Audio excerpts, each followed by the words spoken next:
Hare Krishna devotees, welcome to Shloka Day. Today's Shloka number 5 of chapter 15.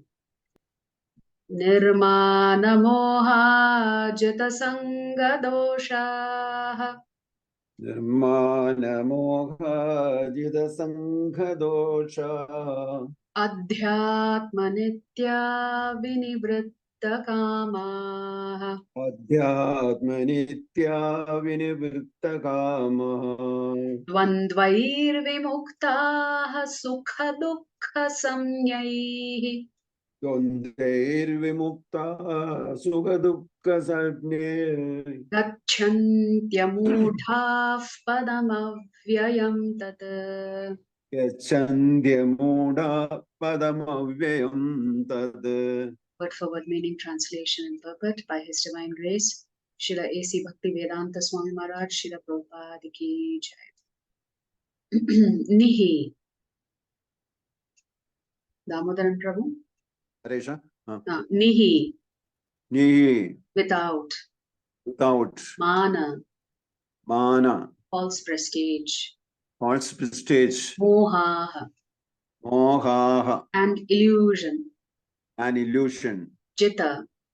Jita. Having conquered. Having conquered. Sangha.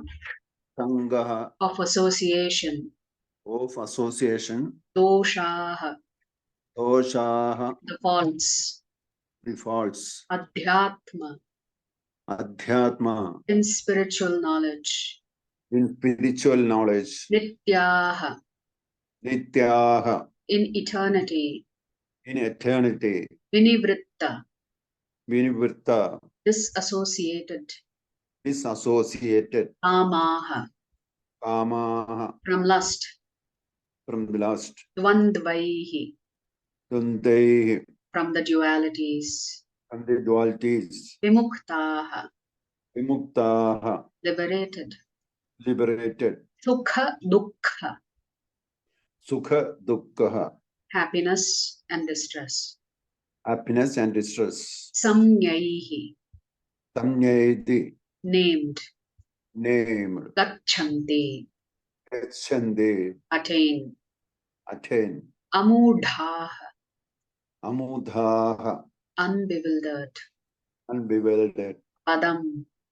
Padam. Situation. Situation. Avyayam. Avyayam. Eternal. Eternal. Tat. Tat. That. Translation. Those who are free from false prestige.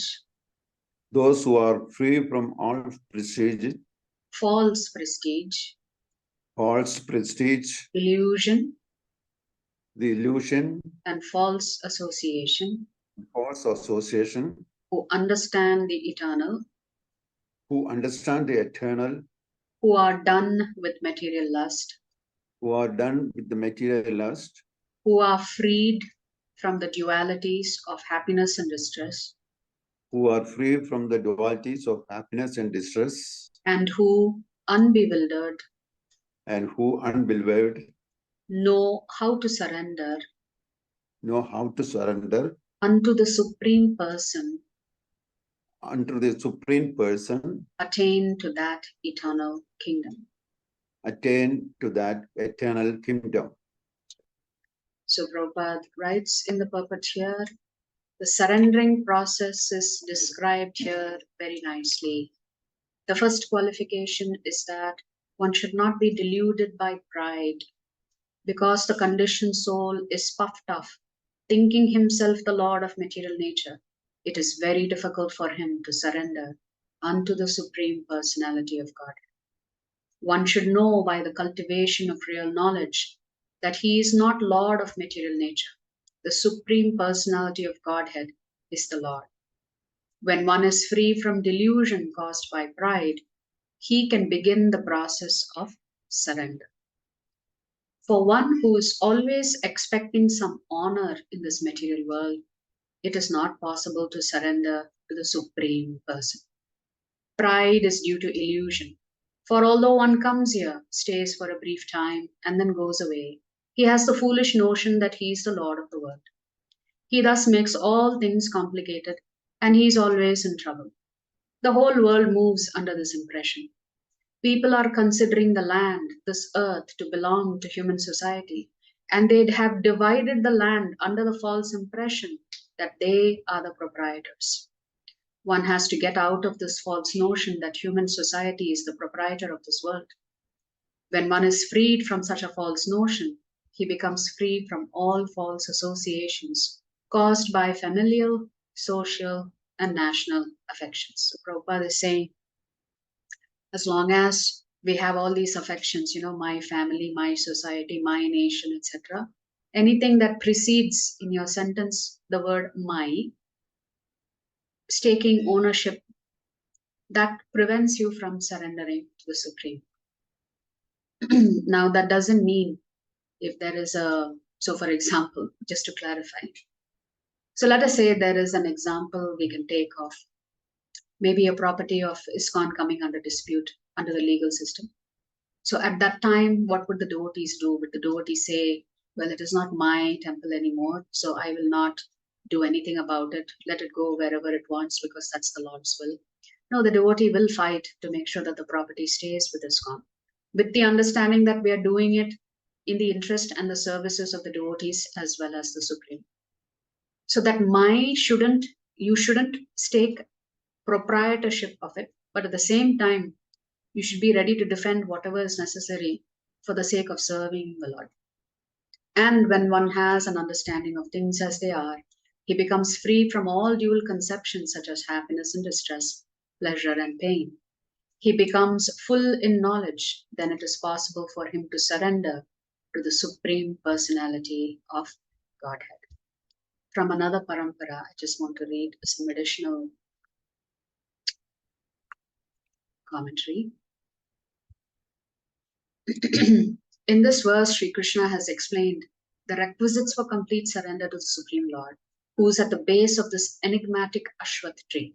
So Krishna is the source of everything, both spiritual and material. The only problem is when we are engaged in material activities, it takes us away from our source, Krishna. So what is the first step that the Lord is saying? The first step is to give up all pride, which is due to ignorance. The embodied souls have an illusion that they are the governors of all the material wealth that they have acquired and continue accumulating more. Their minds are blinded by pride born by ignorance.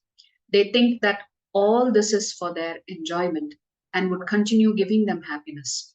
A soul in such a state does not comprehend God as the owner of all, thus cannot surrender unto his will. Only through proper knowledge of God can this false notion of being the enjoyer be removed. It is necessary to realize that God alone is the owner of all the material energy and it needs to be used for his service only. That means even anything that we get materially, the Lord is giving it to us and therefore it should be used back in his service. Whether it is your talent, your intelligence, your wealth, whatever it is, should be used in the Lord's service. He is the master of the entire creation and the souls are his eternal servants. The souls should give up the attitude of pride and develop an attitude of selfless service to the Lord. This can be achieved by understanding the true nature of the self as the eternal servant, eliminating material attachments that pull us towards the world and away from him. The Padma Purana states, Dasa Bhutadi Midam Tasya Jagat Sthavara Jangamam Shriman Narayana Swami Jagatananda Prabhor Ishvaraha. The Supreme Lord Narayan is the controller and the Lord of the world. All moving and non-moving beings and entities in this creation are his servants. Hence, as our desire to serve God increases, the illusion of being the enjoyer of Prakriti, material world, gets gradually eliminated and the heart is cleansed. So this is actually the essence of Bhakti Yoga. The more we think about the Lord and the more we want to serve the Lord, it is going to cleanse your heart. And when your heart is cleansed, then you can see things clearly. Yes. So in this particular shloka, sorry, one more. My mouse is giving me all kinds of problems. Okay. So here in the Bhakti Shatak verse, Sau Bhatana ki Bhata Ika, Dharu Murali Dhara Dhyana, Barha Vahu Seva Vasana, Yaha Shau Jnanana Jnana. Out of 100 advice for purification, the most important is this. Let your mind be absorbed in the divine flute player Sri Krishna and keep increasing your desire to serve him.